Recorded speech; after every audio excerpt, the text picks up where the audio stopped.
Hello everyone, welcome back to my channel. This is Sakshi Vilas Shirgaonkar, student teacher from Bombay Teachers Training College. And now we'll be continuing with the part 2 of the chapter Humidity and Clouds from 8th standard.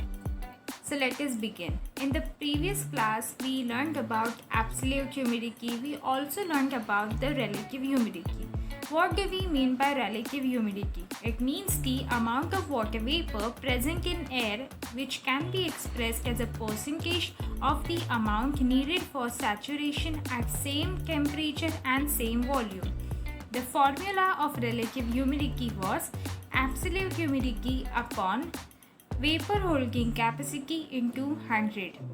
We also learned about the two factors which affects the relative humidity. Those are amount of water and temperature.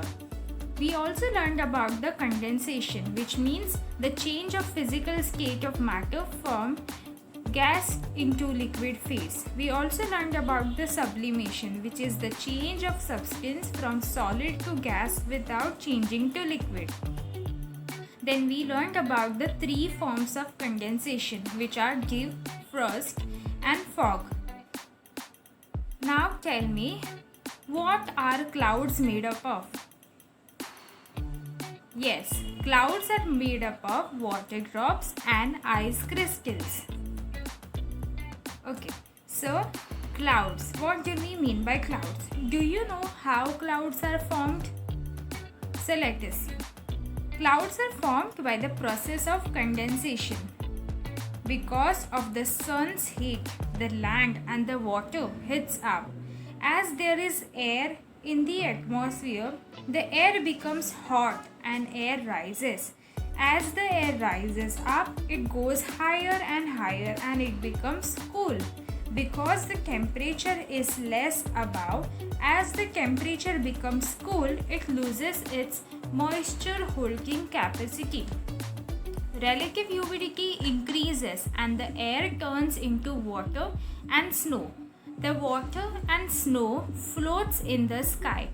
Air becoming water and snow. It means it's the process of condensation. It means the air is at its give point. When the water and snow finds difficult to float, it falls onto the minute particles in the atmosphere, and condensation occurs only around minute particles. Minute particles are the dust particles. When the air and snow gets mixed up with dust, they come together form water droplets, and these water droplets combine together and form clouds. Sometimes there are many water droplets coming together and forming large clouds, which may cause rainfall on the earth's surface.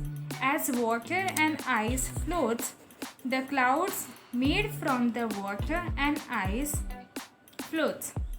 For example, we can see over here, when you play with a kite, the kite will go up higher and higher because the wind in the atmosphere has vertical flow, and it's same with the clouds. Now let us learn about the different altitudes of clouds. What do we mean by altitudes? Altitudes are nothing but the elevations, the distance above the sea level.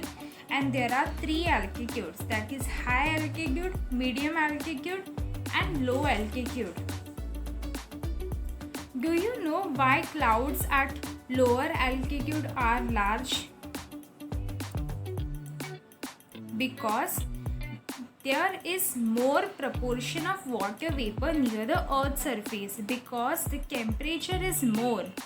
But as we go away from the sea level or at higher elevation, there are less water vapor, and as we require water vapor, which turns into water and ice and forms clouds. So as there are more water vapor at lower altitude, so the clouds are larger. And water vapor decreases at higher altitude, so less water vapor forms small and thin clouds. Now there are three types of clouds. First is high clouds, second is medium clouds, and third is low clouds. Under high clouds we have cirrus clouds, cirrocumulus and cirrostratus. Medium clouds, we have altocumulus, altostratus. And under low clouds, we have stratocumulus, stratus, and nimbostratus. So let us learn one by one.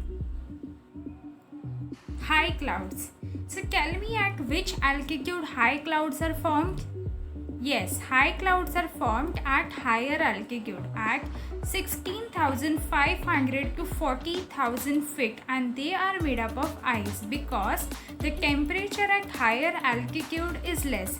So when the water vapor goes at higher altitude, they turn into water. The water freezes and becomes ice. That's why they are formed by ice particles. There are three types of high clouds. So let us learn one by one. Cirrus clouds. Cirrus clouds are wispy, means they are like a smoke and looks like hair. When the sun rises, they also take up the color of the sun, whether it rises or sets. Next type of cloud we have as cirrocumulus clouds. Cirrocumulus clouds are like rounded puffs and they are always in a long rows. They can be small or big in size. As they are in layers, they are called to be small groups of waves. They are white in color. Next is cirrostratus clouds. They are like a thin bed sheet and they cover the whole sky. They have a halo around them. Halo means a circular shape comes around them when the sun or the moon light hits the ice crystals. Next we have medium clouds.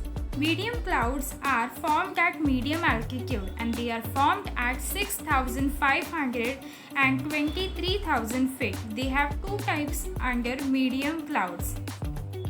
Altocumulus clouds. They look like cirrocumulus but they are of more large and big, and they have lot of patches and layers between them, and they are dark and have a grey shade. Next is altostratus clouds. They are very smooth and they look watery. They may cause rainfall as they are smooth and not thick. Sun can be seen through altostratus clouds. Now next we have low clouds.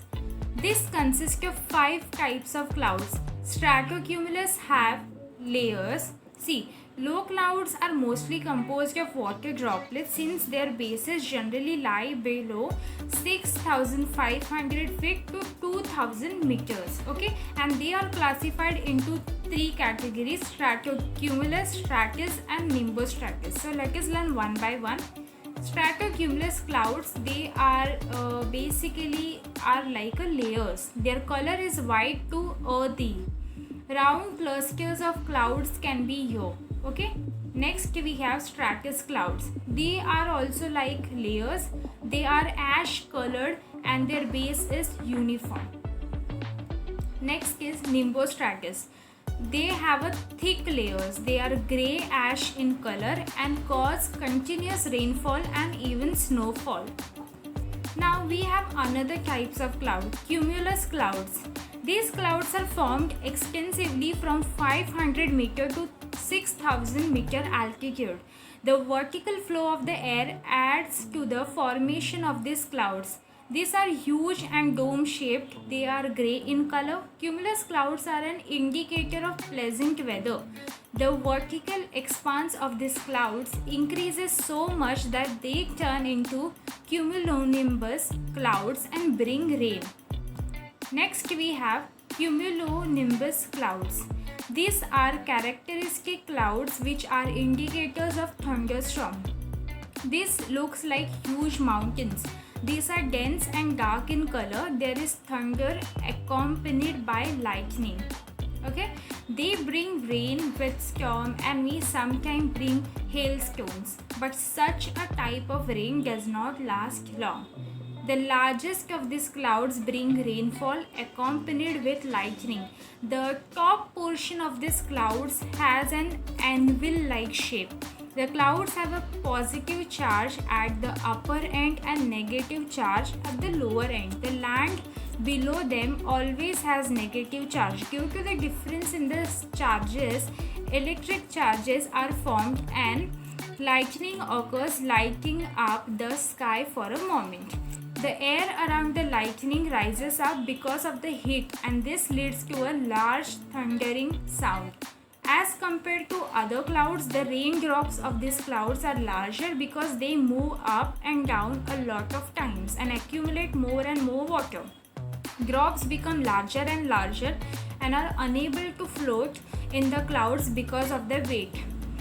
They fall in the form of rain. Sometimes the air in the cloud is very cold. As a result, these drops freeze and fall in the form of hail. We can call them hailstones. Now this is the homework link for you all. It's a Google form link. I'm putting this link in a description box. Please go through the link for the revision of the chapter.